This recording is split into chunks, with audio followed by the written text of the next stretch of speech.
伫高雄有高雄市机关咧质询的时，用 ChatGPT 以市民的角度，呼吁市长爱重视即马囝生少的问题。这嘛是 ChatGPT 头一届进入台湾的机会。也毋过伫国外已经发生几哪站 ChatGPT 毋是资料来源错误，就是有一寡问题。学者就认为讲，要伫正式的场合，也是要摕来做研究，要用就爱斟酌。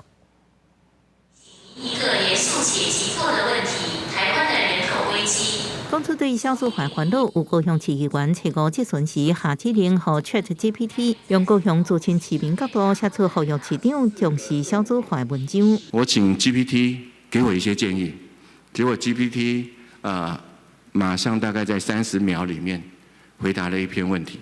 ChatGPT 去年推出了后，大量运用伫翻译、找资料、写文章这方面。第一摆进入台湾艺术厅，引用内政部资料为市民发声，也让学生感觉真趣味。时代进步嘛，那大家也要跟着进步。拍开改变下指令，特别改写文章无到10秒，等于写出无共款语言程度的文章。学者认为 ChatGPT 能帮助无共款程度的学生共同学习。不过提醒，在国内外已经发生过真侪件提供虚假判例、错误资料来源等，在正式场合使用爱细致。要知道那个方向，才可以去确认说他的资料是不是正确无误。我们常常在引用的这些专家，他一个都没有引用。那他给我们的10个里面，我一个个去查，根本查不到这些人。